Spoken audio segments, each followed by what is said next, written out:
इसमें सीखते हैं ह्यूमन नर्वस सिस्टम। अगर हम ह्यूमन नर्वस सिस्टम की बात करेंगे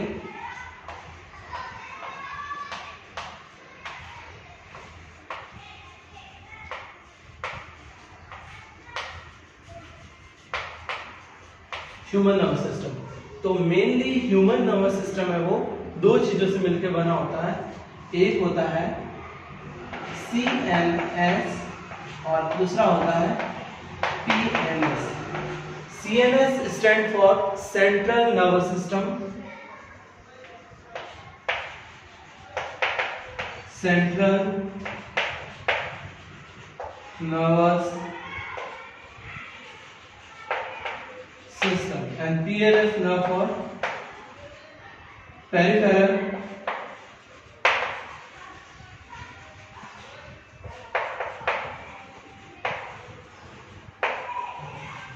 सिस्टम। अब इसमें क्या कोऑर्डिनेशन होता है CNS और PNS का, तो इसका अपन कोऑर्डिनेशन देखेंगे कि किस तरीके से एक दूसरे के साथ में ये अरेंज होते हैं। तो सबसे पहले मैं बात करता हूं यहाँ पर सेंट्रल नर्वस सिस्टम या CNS की।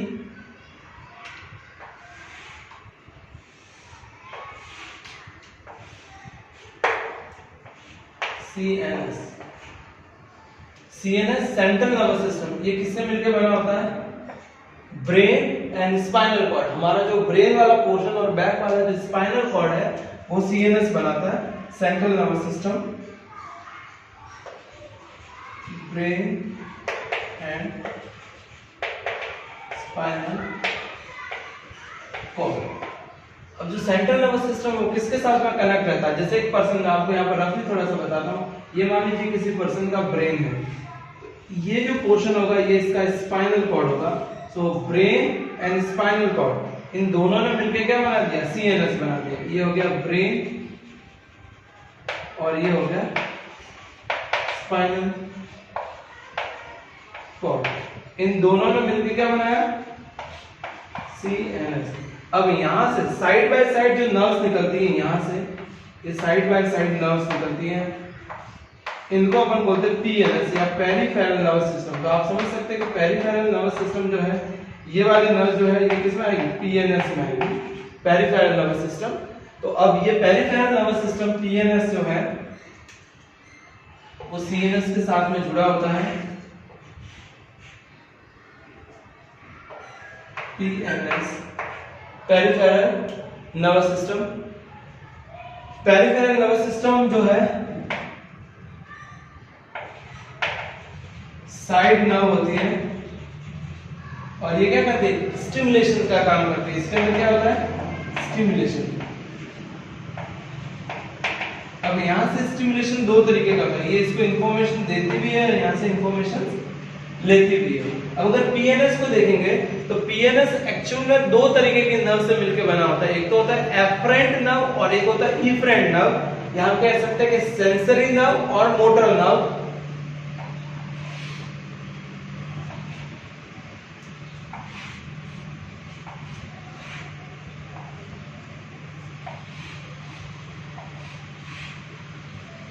एक तो हो गया हमारे पास में एफरेंट या सेंसरी और एक हो गया इफरेंट या मोटर। अब ये दोनों क्या काम करती है PNS में?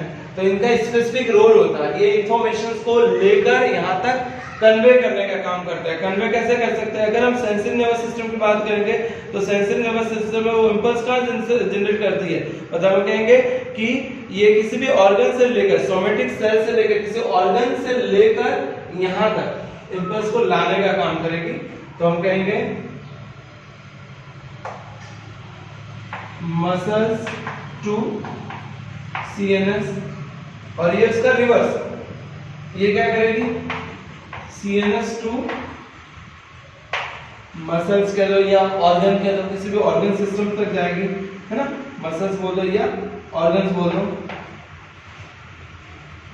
वहां तक। तो ये एफरेंट और इफरेंट सेंसरी स्टिमुलेशन पहले मसल से CNS तक जाएगा। आपने किसी तवे को टच करा, किसी हॉट चीज पे छुआ है, तो वहां से जो इंपल्स पैदा होकर यहां तक गया वो एफरेंट नर्व है। या सेंसरी नर्व। और वहां से इंपल्स क्या आएगा भाई, हाथ हटा लो हाथ जल जाएगा, तुरंत जो रिएक्शंस आया वो मोटर न्यूरॉन्स के थ्रू आया, तो वो सीएनएस से मसल्स तक या ऑर्गन्स तक आया, जिससे आपने हार्ट को विथड्रॉ कर दिया। अब अगर हम कहेंगे मोटर न्यूरॉन जो है तो वो भी अपने आप में दो तरीके के होंगे। मोटर न्यूरॉन अपने आप में दो तरीके के होते हैं।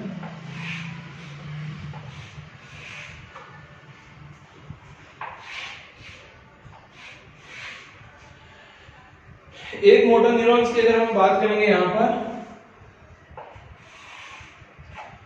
तो एक तो होता है अपने पास में जो स्टिमुलेशंस खुद ब खुद करता है, जिसको अपन क्या बोलते हैं, ऑटोनोमस नर्वस सिस्टम। और एक जो होता है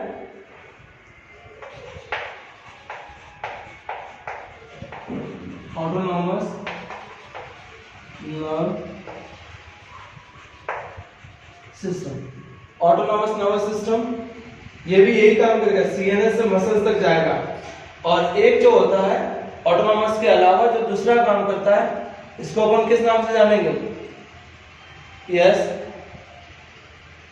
ऑटोनोमस के बाद में होगा हमारे पास में जो होगा वो somatic nervous system. Somatic nerve system. अब इन दोनों में ऑटोनोमस और सोमैटिक में डिफरेंस क्या है, जबकि दोनों इंफॉर्मेशन सीएनएस से मसल्स तक ही भेज रहे हैं, या कहेंगे कि दोनों स्टिमुलेशंस अपोजिट कर रहे हैं, तो हम कह सकते हैं कि इसमें डिफरेंस ये होता है कि जो सीएनएस से जो मसल्स तक स्टिमुलेशन जाता है, ऑटोनोमस तो किसको मतलब ऐसे देता है, वॉलंटरी मसल, इनवॉलंटरी मसल्स को। जैसे हमारे आई कॉर्निया जो है आंखों के अंदर, ये तेज लाइट में अपने आप श्रिंक हो जाती है, डाइजेशन की प्रोसेस होती है, कार्डियक मूवमेंट होता है, जो इनवॉलंटरी एक्शन होता है, उन मसल्स को मतलब इनवॉलंटरी मसल्स को स्टिमुलेट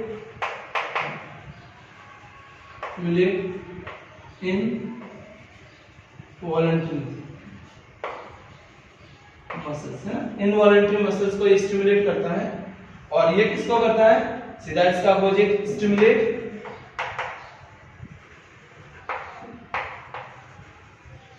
वॉलंटरी मसल्स। तो ये आपको समझ में आ गया, इनवॉलंटरी और वॉलंटरी मसल्स क्या है, ये आपको पता चल गया। अगर हम ये भी कह सकते हैं कि जो ऑटोनोमस नर्वस सिस्टम है वो फिर से अपने आप में दो तरीके की हो सकती है।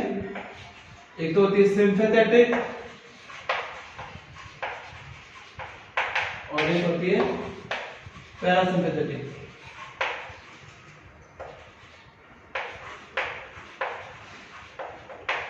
सिंपैथेटिक और पैरासिम्पैथेटिक, ये सिंपैथेटिक और पैरासिम्पैथेटिक का क्या रोल है। अगर हम सिंपैथेटिक और पैरासिम्पैथेटिक की बात करेंगे तो यहाँ पर क्या होता है, जो मोबिलाइजेशन होता है बॉडी का स्टिमुलेशन सिस्टम है वो किसमें, इमरजेंसी के अंदर होता है। सिंपैथेटिक क्या होती है, इमरजेंसी स्टिमुलेशन का काम करती है, और पैरासिम्पैथेटिक होती है वो नॉर्मल स्टिमुलेशन का काम करती है। इमरजेंसी में जैसे अचानक आपने ब्रेक लगा दिया, अचानक हार्ट बीट बढ़ गया, जो भी अचानक प्रोसेस होती है इमरजेंसी प्रोसेस में सिंपैथेटिक फंक्शन काम करता है, और नॉर्मल एक्शन में पैरासिम्पैथेटिक काम करता है। तो ये हमारे पास में ह्यूमन नर्वस सिस्टम का एक ब्रीफ अकाउंट हो गया कि किस तरीके से न्यूरॉन हमारी बॉडी को कोऑर्डिनेट करते हैं। अब इसके बाद में हम जानते हैं कि नर्वस सिस्टम एग्जैक्टली जो न्यूरॉन जिसका बेसिक सेल है वो कैसे बना होता है, न्यूरॉन कैसा दिखता है, उसके गैंग्लियंस कैसे बनते हैं, वो चीज पढ़ते हैं। तो चलिए हम लर्न करते हैं नेक्स्ट हमारा न्यूरॉन या नर्व सेल्स।